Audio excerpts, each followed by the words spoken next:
Assalamualaikum warahmatullahi wabarakatuh. Perkenalkan, nama saya Juan Aldi Syotang, biasa dipanggil Juan. Di sini saya ingin mempresentasikan Pancasila sebagai ideologi negara. Yang kita ketahui, Pancasila itu sendiri adalah dasar dari negara kita, yaitu Indonesia, yang berarti Pancasila merupakan pedoman hidup yang membantu menjaga kedamaian, keadilan, dan persatuan di Indonesia, serta membimbing masyarakat Indonesia untuk selalu bertindak dengan rasa tanggung jawab dan kebijaksanaan. Di sini langsung saja kita ulik tentang Pancasila sebagai ideologi negara. Yang pertama adalah A. Menanya alasan diperlukannya kajian Pancasila sebagai ideologi negara. Sebagai warga negara, kita perlu memahami kedudukan Pancasila sebagai ideologi negara karena ideologi Pancasila menghadapi tantangan dari berbagai ideologi dunia dalam kebudayaan global. Pada bagian ini perlu diidentifikasikan unsur-unsur yang memengaruhi ideologi Pancasila. Pancasila sebagai ideologi negara menghadapi berbagai tantangan dari ideologi besar dunia, seperti yang pertama adalah yang kita ketahui sendiri, Marxisme atau komunisme, unsur ateisme yang sangat bertentangan dengan sila pertama, yaitu ketuhanan yang Maha Esa, yang wajib memeluk agama minimal satu. Dan kita lanjut ke yang kedua adalah liberalisme, yaitu individualisme tidak sejalan dengan prinsip gotong royong dalam sila keadilan sosial bagi seluruh rakyat Indonesia. Yang ketiga dan yang terakhir adalah kapitalisme yang berisi kebebasan individu dalam menguasai ekonomi, bertentangan dengan prinsip ekonomi kerakyatan, serta memunculkan gaya hidup konsumtif. Lanjut ke bagian B, menggali sumber historis, sosiologis, politis tentang Pancasila sebagai ideologi negara. Pancasila pada masa periode Bapak Soekarno, Pancasila ditegaskan sebagai pemersatu bangsa semenjak tahun 1945 sampai dengan tahun 1960. Namun digeser oleh konsep Naskom semenjak 1960 sampai dengan 1965. Dan dilanjut pada pemerintahan masa Presiden Soeharto, Pancasila dijadikan asal tunggal melalui TAP MPR nomor 2 pada tahun 1978 dan penataran P4. Namun penetapan rezim membuatnya dianggap alat kekuasaan Orde Baru. Dilanjut pada masa Presiden Habibie, penataran P4 dihapus, lembaga sosiologi Pancasila dibubarkan dalam Kapres nomor 27 pada tahun 1999 dan fokus pemerintahan lebih pada krisis politik. Pada masa pemerintahan Pak SBY dinilai kurang memperhatikan Pancasila. Itu terlihat dari tidak adanya lembaga khusus untuk menjaga ideologi negara yang berfokus pada politik lebih pada perebutan kekuasaan. Tetapi meski begitu, SBY menetapkan UU nomor 12 tahun 2012 yang mewajibkan mata kuliah Pancasila. Menurut B.J. Habibie, menyebut kurangnya perhatian sebagai penyebab dilupakannya Pancasila di era reformasi. Pancasila juga sebagai ideologi negara memiliki unsur-unsur politis yang membentukkan dalam kehidupan politik Indonesia. Di sini ada 5. Yang pertama adalah sila ketuhanan yang Maha Esa yang berisi mewujudkan semangat toleransi antar umat beragama. Dilanjut ke yang kedua, sila kemanusiaan yang adil dan beradab, yaitu menghargai pelaksanaan hak asasi manusia atau HAM.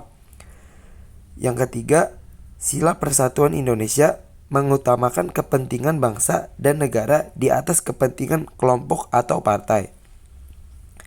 Yang keempat, sila kerakyatan yang dipimpin oleh hikmat kebijaksanaan dalam permusyawaratan atau perwakilan, mengutamakan keputusan melalui musyawarah, bukan voting. Yang kelima, sila keadilan sosial bagi seluruh rakyat Indonesia.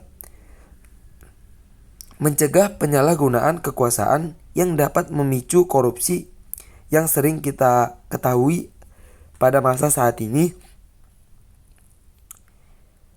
Kita lanjut ke bagian C. Membangun argumen tentang dinamika dan tantangan Pancasila sebagai ideologi negara. Dinamika Pancasila sebagai ideologi negara. Pancasila mengalami pasang surut dalam sejarah Indonesia pada masa Presiden Soekarno, yaitu Soekarno sebagai perumus dan penggali Pancasila memahami posisinya sebagai ideologis negara, namun pada masa pemerintahannya Pancasila bercampur dengan ideologi komunisme melalui konsep Naskom. Dan dilanjut pada periode Presiden Soeharto, Pancasila dikuatkan sebagai asas tunggal Orpol dan Ormas melalui TAP MPR nomor 2 tahun 1978 dan penataran P4. Dilanjut pada masa reformasi, Pancasila sempat terpinggirkan ditandai dengan hilangnya dari kurikulum nasional, namun akhirnya muncul kesadaran akan pentingnya pendidikan Pancasila di perguruan tinggi. Tantangan terhadap Pancasila sebagai ideologi negara. Tantangan Pancasila berasal dari faktor eksternal dan internal. Yang pertama yaitu faktor eksternal. Yang pertama, pertarungan ideologi global antara Amerika Serikat dan Uni Soviet yang berlangsung semenjak 1945 sampai dengan 1990. Berakhir dengan dominasi ideologi barat. Yang kedua, globalisasi budaya membawa ideologi asing ke kehidupan bangsa dan eksploitasi sumber daya alam akibat pertumbuhan pendudukan dan teknologi yang menyebabkan kerusakan lingkungan. Faktor internal, yang kedua itu faktor internal yang berisi pergantian rezim melahirkan kebijakan yang sering mengabaikan Pancasila demi kepentingan kelompok atau partai. Korupsi menurunkan kepercayaan masyarakat terhadap pemerintah dan ideologi negara, dan ketidakpercayaan terhadap partai politik turut memengaruhi kepercayaan terhadap Pancasila itu sendiri. Kita lanjut ke bagian D, mendeskripsikan esensial urgensi Pancasila sebagai ideologi negara. Yaitu ada dua, dimensi realitas, ada tiga, dimensi realitas dan dimensi idealitas, dan yang terakhir adalah fleksibilitas. Yang pertama adalah dimensi realitas. Pancasila bersumber dari nilai-nilai kehidupan masyarakat Indonesia dan harus diterapkan dalam kehidupan sehari-hari, baik dalam masyarakat maupun penyelenggaraan negara. Dan dimensi idealitas, Pancasila mengandung cita-cita yang ingin dicapai dalam berbagai bidang kehidupan, menimbulkan harapan, optimisme, dan motivasi untuk mewujudkan tujuan tersebut. Ya, dilanjut ke dimensi fleksibilitas. Pancasila bersifat terbuka dan demokratis, merangsang pengembangan pemikiran baru tentang nilai-nilai dasar yang terkandung di dalamnya.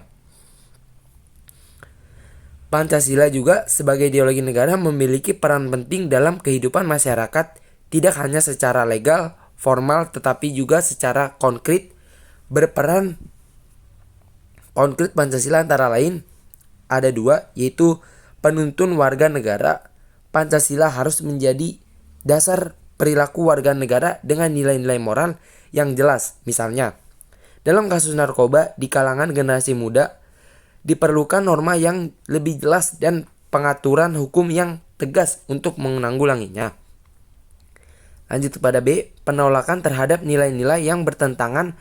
Pancasila menolak nilai-nilai yang tidak sesuai dengan prinsip-prinsipnya, seperti dalam kasus terorisme yang bertentangan dengan nilai toleransi, hak asasi manusia, dan persatuan atau HAM. Jadi kesimpulannya adalah Pancasila sebagai ideologi negara sangat penting bagi mahasiswa dan kalangan muda saat ini untuk menjadi penuntun moral dan kehidupan bermasyarakat, berbangsa dan bernegara, serta mencegah ancaman seperti narkoba, terorisme, dan korupsi. Pancasila juga mengandung dimensi realitas, idealitas, dan fleksibilitas yang memuat nilai dasar, cita-cita, dan keterbukaan sehingga mahasiswa dapat menerima Pancasila secara akademis. Sekian dari saya. Terima kasih teman-teman.